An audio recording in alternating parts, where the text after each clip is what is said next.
Believe it or not, credit card debt at record highs right now, and recent interest rate hikes mean we're going to pay even more to carry that debt. Today is National Credit Card Reduction Day, so we want to talk about this problem, share some common mistakes. Financial professional Derek Gregoire from SHP Financial joins us. Derek, thanks for coming in today, because I think it's a really important issue, especially for a lot of young people.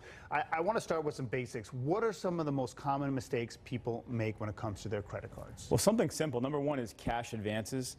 It's an easy thing to take cash from a credit card, but as soon as that cash comes to you and you cash that check or take that cash out of the ATM machine, the meter's running. And what I mean by that is interest is being charged, and that interest rate's even higher than what is on normal purchases. Right. So that's first and foremost. And also, they charge you a pretty exorbitant upfront fee sometimes just to get the cash advance, correct? Correct. Just besides that point. Second is just running a high balance. You know, it sounds basic, but you want to keep your balance about 30% or lower of the available balance, because the higher it is, the worse it is for your credit. And even a statistic about baby boomers, right, that are getting ready for retirement. We work with a lot of them. And even the average baby boomer between 55 and 64 has $8,000 of credit card debt. Of revolving credit card debt. Credit card debt, yes. That's incredible. So that leads me to the question, because we ran into the financial crisis. I mean, housing had so much to do with it, but people were over leveraged, right? There was just too much debt, both corporate and personal. So right now in 2019, how big a problem is it, even relative to a decade ago? Well, I'm thinking, just think about 2018 alone. I have a statistic that Americans spent $110 billion, with a B, billion, in credit card interest and fees alone. Just alone. And then you have to look at interest rates. That's what we're talking about as well. Yeah. Interest rates are rising. So the average credit card right now carries a rate of about 17%, which is 1% higher than last year already. And then we have the Fed signaling that they're going to continue to raise interest rates. So what does that mean for the credit cards? That means the debt's going to continue to be more expensive. Now, that's like quadruple the going rate. So first of all, how do credit cards, how are they able to charge you so much in interest? And a lot of people are very, they don't trust credit card companies. Are they still able to game the system, or is regulation kicked in where they have to be more honest? It depends on what you call being more honest, because they're still charging ridiculous rates. But if you think 17%. 17%, but they have to tell you about it now.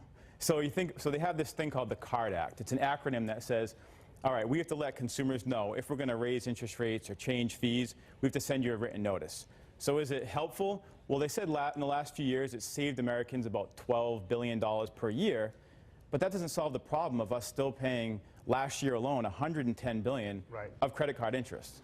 You know, it's interesting, because in my late 20s, I was in a huge amount of credit card debt, and I did two things. I basically took every single 0% offer and just kept rotating the debt around, and then I stopped eating takeout, and eventually I got out of trouble.